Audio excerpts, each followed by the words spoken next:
नीतू के जन्म के कुछ साल बाद सुधा के पति की मृत्यु हो गई। पति के जाने के बाद सुधा नीतू को पालने के लिए काम करना शुरू कर देती है। सुधा के पास ज्यादा से ज्यादा उसका घर था। धीरे धीरे समय बीता गया और नीतू के स्कूल की पढ़ाई पूरी हो चुकी थी। माँ देखो, मेरा 12th का रिजल्ट आ गया और मैं फर्स्ट आई हूँ। अरे वाह मेरी बच्ची, अब आगे की पढ़ाई की सोच। हाँ माँ, आगे की पढ़ाई के लिए मुझे शहर जाना है, वहीं के कॉलेज में एडमिशन लूंगी। सुधा कुछ देर सोचती है कि इतने पैसे कहाँ से लाऊंगी, पर नीतू की खुशी और पढ़ाई करने की इच्छा को देखकर सुधा और काम करने की सोचती है। माँ, मैं अब कॉलेज की पढ़ाई पूरी करके ही घर वापस आऊंगी। जैसा तुझे ठीक लगे बेटा। नीतू शहर चली जाती है और पहुंचकर सुधा को फोन करती है। माँ, मैं कॉलेज के हॉस्टल में आ चुकी हूँ और आप अपना ध्यान रखना। हाँ बेटा, तू भी अपना ध्यान रखना। शहर जाकर नीतू की बहुत सारी रईस फ्रेंड्स बन जाती हैं और नीतू भी उनकी तरह ही बनने लगती है। शालू नीतू, अपनी बहू चलो ज्योति के हम आज साथ रहती शॉपिंग थी। करने चलते हैं। पर मेरे पास ज्यादा पैसे नहीं हैं। कितने हैं? 5,000 होंगे। अरे इतने काफी हैं। इतने में तुम्हें बहुत सारे ब्रांडेड कपड़े मिल जाएंगे। Okay, let's go. ये हुई ना बात। नीतू अपने फ्रेंड्स के साथ शॉपिंग करने जाती है, तभी सुधा का फोन आता है। अरे किसका कॉल है नीतू? माँ का। कम ऑन यार, बाद में बात कर लेना। हाँ ठीक है। अरे नीतू फोन क्यों नहीं उठा रही है? कहीं उसकी तबीयत तो खराब नहीं हो गई? फिर से करती हूँ। नीतू का फोन बजता है। कौन डिस्टर्ब कर रहा है नीतू? माँ है, 1 मिनट में बात कर लेती हूँ। क्या है माँ, क्यों बार बार कॉल कर रही हो? अभी मैं बिजी हूँ, बाद में बात करती हूँ। लेकिन बेटा सुन तो। सुधा को नीतू की बात पसंद नहीं आई, लेकिन फिर भी वो ये भूल कर अपने काम में लग गई। तभी सुधा के घर मुंशी आता है।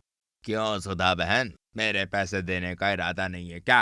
अरे नहीं नहीं मुंशी जी, मुझे थोड़ा वक्त दीजिए, मैं सारे पैसे वापस कर दूंगी। जितना जल्दी हो सके वापस कर दो, वरना तुम्हारा ये घर मुझे लेना पड़ेगा। सुधा सोच में पड़ जाती है कि तभी उसका फोन बजता है। माँ, मुझे 15,000 रुपए चाहिए फीस के लिए। पर बेटा मैंने तो तुझे इस महीने तेरे फीस के पैसे दिए थे। मैं कुछ नहीं जानती, मुझे चाहिए। और शहर नीतू जाकर फोन नीतू कट की कर बहुत देती सारी है। रईस सुधा फिर फ्रेंड्स से बन मुंशी जाती से हैं पैसे और लेकर नीतू भी नीतू को उनकी तरह भेजती ही है। बनने नीतू लगती अपने है। फ्रेंड्स के साथ कॉलेज में थी, तभी उसका फोन बजता है। ये माँ ने पैसे भेज दिए।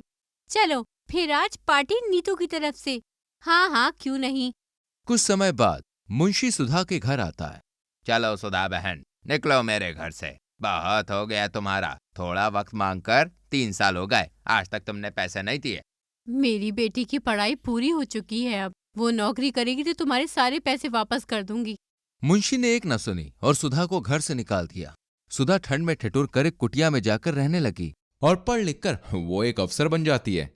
और कुछ दिन बाद वो घर वापस आती है। मुंशी दरवाजा खोलता है।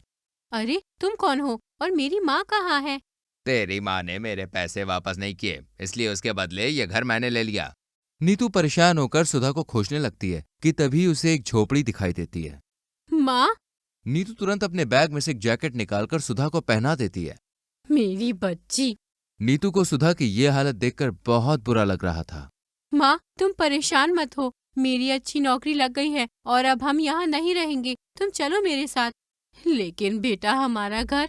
माँ, मैं उसे भी कुछ दिनों में मुंशी से वापस ले लूंगी, तुम चिंता मत करो।